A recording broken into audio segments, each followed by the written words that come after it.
Okay, in this video, I'm going to show you how to use Class Dojo student account using the mobile app. Okay, so at the moment, I'm taking a screen recording on my iPhone using the Class Dojo app.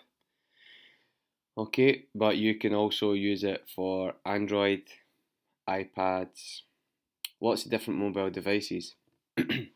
One thing to be quite careful of though is I've not had any problems using Apple devices. Okay, so on a Mac or on an iPhone or an iPad, I've not had any problems with the Class Dojo app. Where I have had some problems, for example, in the classroom, I have an old Tesco Huddle 2 Android tablet, which is quite a cheap tablet. Um, and I have the Class Dojo app, and I downloaded the app perfectly with fine. However, I don't see the same features. Okay, when we look at the features of the Class Dojo app, and you'll see a part which allows me to add a photograph and things like that.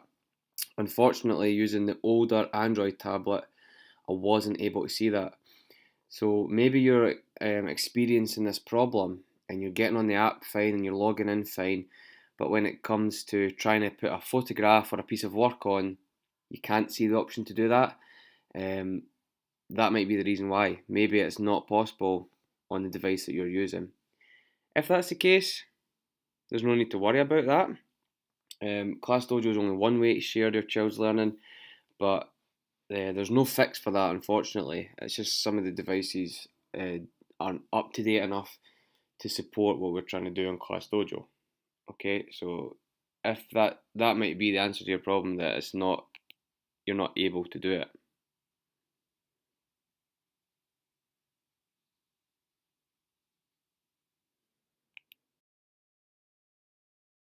Okay, so at the moment, you might already have the your parent account on your device. So let's say on your household iPad.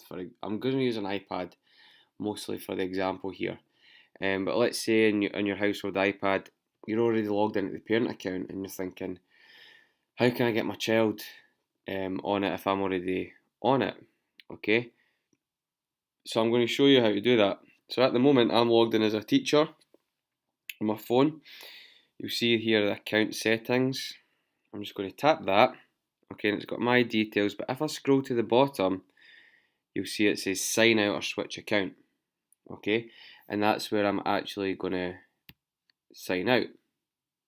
So, I'm going to add an account, and remember, all the parents in our class are actually signed up, so I'm not going to focus on setting up a parent account today. I'm going to set up a student account. So I'm going to click I am a student. Now you'll see it's asking me for a QR code. Okay, that is one possible way of doing it if you use a mobile app. Okay, because the QR code, you can find that on Google Classroom. Okay, if you log into Google Classroom as your child, on another device, of course, you can't scan QR codes if you're on the same device. So at the moment, I'm opening it up on a laptop. Okay, but you might do the same. But if you can't scan the QR code on your phone if you're trying to use Google Classroom on your phone. Okay, you need two devices to do this. So that's only one way to do it. We can still enter the code that I showed you in the last video as well, which I sent home to all the children. So if you want to use the Google Classroom method, you go to Google Classroom, log in as your child. Along the top, you'll see a bit that says About. Okay, I'm actually just going to show you this on Google Classroom. So you'll see I've already opened the QR code. I'm going to try my best not to scan it because I want to show you how you would do it. So I'm showing you this through my phone's camera, okay? But let's go on to Classroom. Okay, now you'll need to sign in as your child to see this. Parents just get a weekly or daily update email. You need to sign in as your child, okay? but I'm already signed in. So you will see if I just click on Classroom, it should open up. It's a little bit slow, unfortunately. I'm trying to do too many things on the Wi-Fi at the moment, you see. I will have this problem in school a lot as well, so it's quite common. Okay, so you're going to be on the Primary 6 2017-18 class. So this is what your child will see when they log in. They'll see the stream. Okay, if you're looking for the QR code, and remember you need two devices for this, but you click on About, okay, and that's where I keep some class information. So at the moment, I've got a video explaining the Chromebooks, and I've also got Primary 6 student login poster. So if you click on that, you will be able to scroll down and actually scan the QR code there. Now you'll notice I'm aiming my camera away from this QR code because for demonstration purposes I'm not using the Primary 6 pupil account, I'm using a demo pupil account. So if I was to go ahead and scan this, it would connect me to the real P6 class, which I don't want to do for this video because I want to keep the information private. But you'll see that I just clicked on that and the QR code opened up. Okay, but I've already got up here ready to go the demonstration purpose QR code. Okay, so I can just scan that. So I just aim it into the camera and it's loading up. It says it'll take a second and it asks me to choose a student. Now in the last video I used Ronaldo for an example. I'm going to stick with Ronaldo as well for this video. So here you can see that I've got the student account. I'm able to customize my monster just like I was last time. Now everything's going a little bit slow because I'm doing a lot on my internet at the moment. I'm uploading the last video and everything, so bear with us please. But same thing, you can customize your monster on the app. Okay, remember this might not work on older versions of the app or older devices. There's not a lot I can do about that unfortunately, but if you're not able to see what I can see, then you'll be able to work out that you're running on an older version. Okay, we can also take a photo or video, draw and use text the same as last time. Okay, you'll see a couple of the posts that I made in the last video are still waiting for a teacher approval because I've not went and approved that yet. If your child does something over a weekend, then I probably won't approve it till the Monday morning. Okay, or if they do it at night. I usually only go on Class Dojo between the hours of 7 AM and 6 PM, so anything out with that time you might just have to wait for me to approve it. Okay, of course there's no rush. But you will see a couple of things that I did approve already are just posting and they're appearing on their story. Okay, so the children will be able to see that. You'll be able to see the work if you log in as them. Okay, and I believe in the parent app you can also see it as well. But I'm just going to go back to the account. Okay, I'm actually going to sign out and I'm going to forget Ronaldo's account because let's say you've only got one device, okay, and you can't scan the QR code. Let's say you just have one iPad in your house and you can't open up the QR code. Okay, I'm not sending home a paper copy of the QR code. I think that's a waste of paper and printing costs because there's another way that we can do it. Okay, and I'm just going to use that same code sheet. So instead of scanning the QR code, so remember I'm signing in as a student, at the bottom of the screen there, you're going to see a little blue sentence that says, I don't have a QR code. I'm just going to go ahead and click on that. Now, this is the same student account that I talked about in the last video, the same code, which I have sent home with all the children once they got to 50 points. Okay, if your child has lost that, they will not be able to get onto it. So what they'll have to either ask me for another copy, which I won't send a paper copy home, but I'll get them to write it down in their homework jotter, or you can email me asking for me to write their code in for you. Okay, I'm not going to print out another 28 sheets of paper. I only planned on doing that once, so if they've lost it, you have to ask me for it again as a digital copy only. Okay, but Ronaldo, so I've got his student code. Let's say I'm Ronaldo's parent, and I've got a little slip of paper sitting beside me. His code is SFU, all capitals, okay, A76W. Okay, I'm going to check that code, and if I've entered it correctly, so it says it's already been used. So if you're trying to, that's because Ronaldo's already logged in, okay, and I have actually generated new codes for some people that have lost it. So if you try a code and it doesn't work, you might have to ask me for the new code as well. So I know that's a little bit of a pain, but it's just because a few people have actually lost their codes. So I had to regenerate the codes, which might cause some bother. So instead of me using Ronaldo this time, I'm going to use a different code, okay? So also we've got Mickey in our demo class. So I'm going to enter Mickey's code, okay? So it doesn't allow you to register if you've already registered. Okay, so it's S8VPFAV.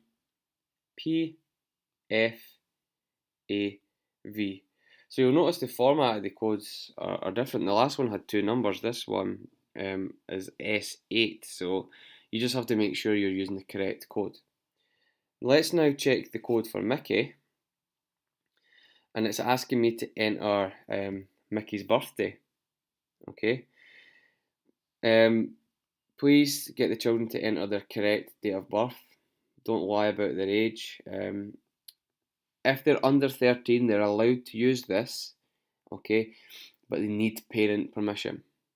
So we're not going to make the children over 13 because, unfortunately, if they're using false information, I'm not going to allow them to use the account, okay.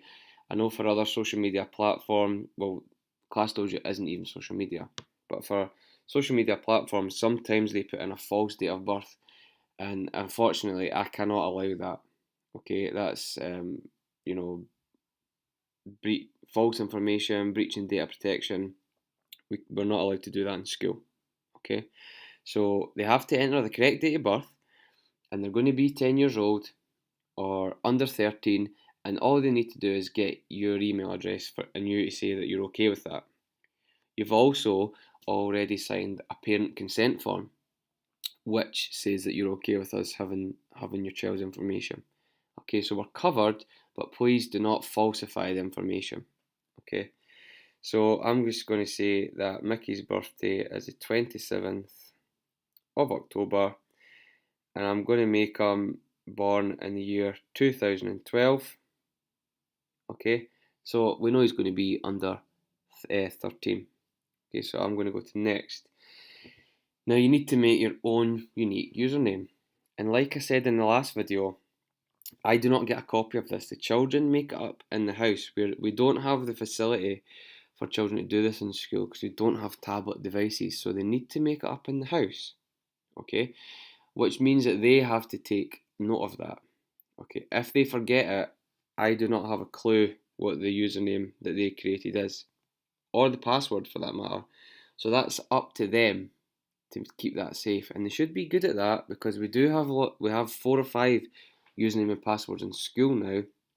I've taught the children how to record that information and store it safely, but it's not really up to me as the class teacher to remember their username. So it's up to you as the parents or carers, or actually, it's up to the children themselves. This is a skill that they should know how to implement.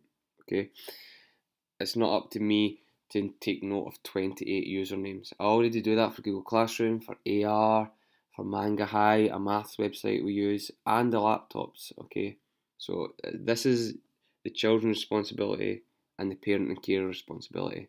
I have no say over what the username is. But so you just have to make this up. A lot of the children are saying to me, I don't know my username. That's because they've not created it yet.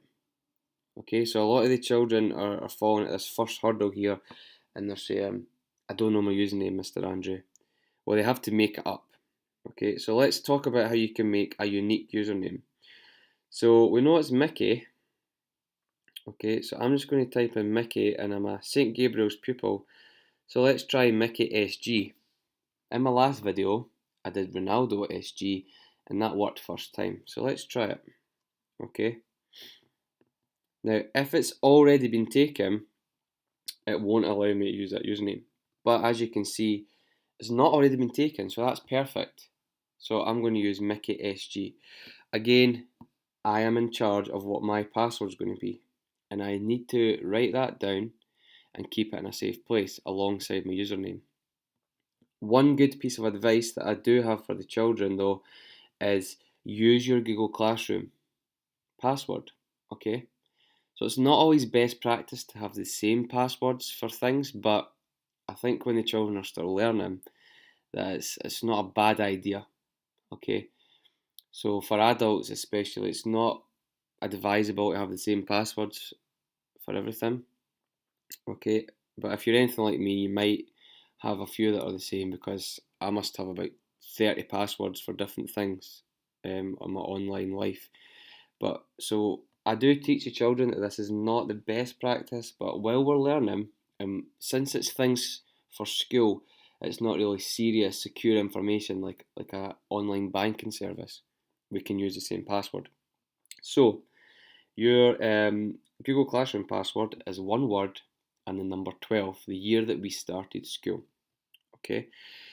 So Ronaldo, his word was football, unsurprisingly, and the number 12. So for Mickey, I'm going to make his Disney, all lowercase. Remember, if you include capital letters, then the password is case sensitive. So you need to remember if you've put a capital D for Disney, then that's your password. Okay, I'm choosing to make it all lowercase to try and get rid of that problem. But you might want to do a capital letter, which makes it even more secure. Okay, but I'm going to have all lowercase Disney and the number 12.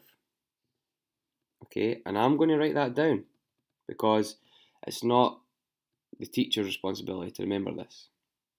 Okay, and I can't even reset it, unfortunately. I don't have the ability to do that. But anyway, good news. I've got my username and I've got my password, and that's me. Okay, so I can again customize my avatar. I'm not going to spend too long on doing that though. I'm just going to pick a random one. So I hit those dice there, and it just picks all random combinations for me. So I'm just going to continue with this one. Okay, that's not really important to me in this video. The children, it's very important for them. It's not important to me in this video.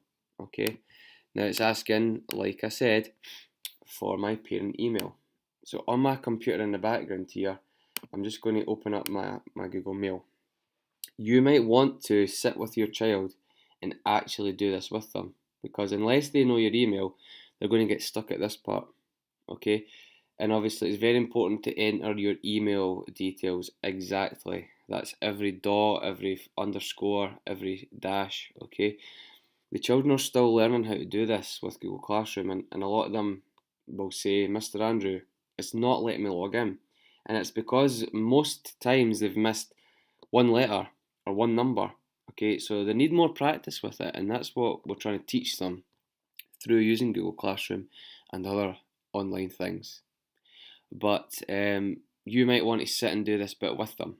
Okay, so let's say I'm Mickey's parent and I'm sitting with Mickey and I'm telling him my email address is mandrew at edubuzz, okay, .org. So before I hit finish, I'm going to check it's correct. So Mickey, the email address is mandrew at edubuzz.org. And I'm going to click finish. Okay, now I am going to get an email. You see it popping up my Gmail right there. Okay, but I'm going to answer it on my laptop so it doesn't interfere with our recording. but it says Mickey wants to join Class Dojo, and there's going to be a button that just says activate account. So your child will not get access to the full features until you approve it, okay? Because none of them are over 13. So it's designed to keep children safe, and although Class Dojo is really, really safe, it's just an extra safeguard, which is a good thing, okay? And it's asking me to set up a parent account on Class Dojo, but I'm not going to do that just now. It's not part of this video. So let's just look. I'm hoping this is going to work since my parents not approved it yet, because that's going to involve me switching screens, which I don't have time to do now. But let's see if it will allow them to add a photo. Perfect.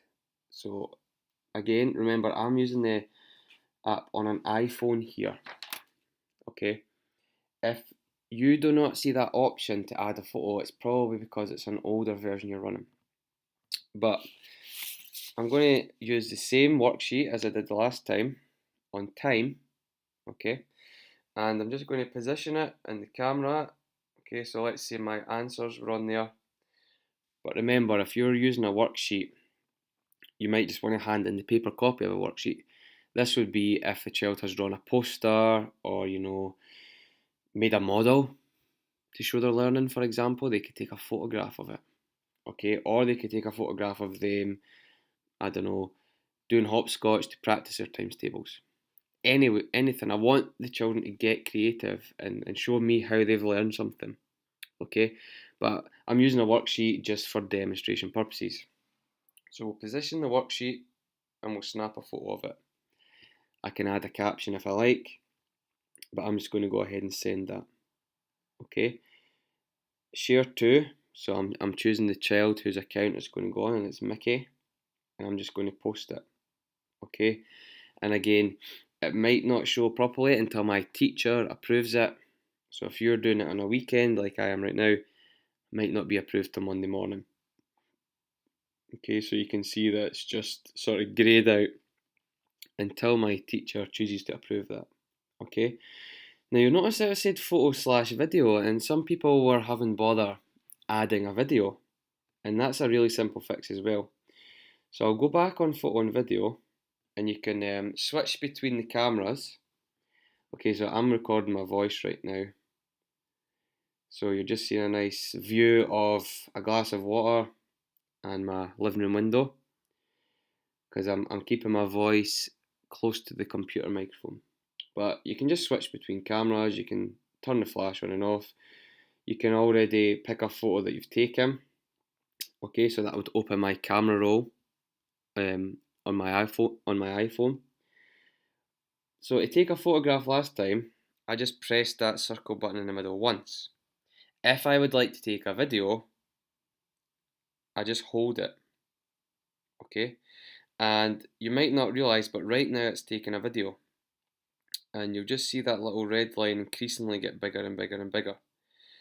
But when I'm moving that around, I'm not taking a photograph, this is a video. So I'm going to move to my computer screen and back to the worksheet. So the video is playing back, okay? I just And I'm hold going it. to add that again to Okay. Mickey's post, and there it is. Now the video playback is something I use in classrooms. So for example, when we've done the karate tasters, I took some videos. I do notice it can be a little bit laggy and a little bit slow. That's also a normal experience that I've had as well. Okay, and it will just take a few minutes to upload this video because I've got a lot of things connected to the Wi-Fi at the moment. Okay, now I showed you the draw tool on the web browser. It works exactly the same on the mobile devices, and actually if you're using an iPad, it's probably going to be a bit easier to write on it. I'm using an iPhone, which my screen is not the biggest, so it's a bit difficult to do that, but let's just do a quick addition sum. So you'll see there that I had a white ink, so that's not great, not good to see. So I'm going to go for some blue ink, okay? And I'm just going to write out a sum, okay? I'm going to do a top and bottom sum. Now again, I want the children to get creative, okay? You might not want to do just a sum, okay? Sorry, I'm going to try that again because the pen. Now I'm trying to draw this addition sign and it's not really working quite well on the phone, so you might have that experience as well. It's all about just trying it out and see what works, okay? But doing a calculation like 33 plus 17 might not be the most inventive way to use Class Dojo, but they might want to draw a model or design a poster. And of course you could do this in a jotter, but one good thing is once it's saved to the class story, that's great evidence. Okay, we don't always use our homework jotters for evidence of learning, but if we decide to use Class Dojo or Google Classroom for our homework tasks, then we can use that for evidence of learning, and teachers will use that to assess where a child is. So when we're reporting at the end of the year, we can use that to help our judgment and talking about which level they've achieved. Okay? But I'm going to go ahead and add that anyway, because remember, it's just for demonstration purposes. But I want the children and yourselves to get inventive. See what ideas you can come up with. How can you record their learning? So I've hit the little paper aeroplane, and you'll see there's a little spinning disc just next to the Wi-Fi sign. That means it's sending, but because I am already trying to send a video, it's taking its time. Okay, but to send it, I would just hit that aeroplane. But I'm going to try and go back. And I'm trying to hit this X on the top left, and it's not working either. So I'm going to get it just to work its way through that, okay? But when I click that paper aeroplane, it should upload to the story. Because I'm trying to upload the video as well, it's taking its time. But I think I'm just going to end the video here anyway, because I've showed you how to log in as a student using the QR code and just the written code. Okay, I've also showed you how to add a photograph, a video, a drawing. We could also add a file, just the same as we could in a web app. But I want you just to explore it. Okay, you will need either the QR code and 2 devices, or 1 device and the written code. If you've lost your child's written code, you're going to need to get in touch with me, please, and I'll happily give you a digital copy of it, but not another paper copy. Okay, I did send it home with the children when they had 50 points, but these things can get lost in school bags on the way home, or maybe at a grandparent's or another parent's house. Okay, we know these things happen, but I'll get it to you digitally.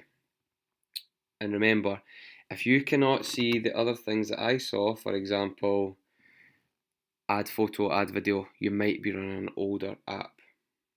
Okay, but thank you for watching the video. Please get in touch with any questions you have, and as always, give the video a little like and subscribe to the channel if you've not already done so. Thanks for watching.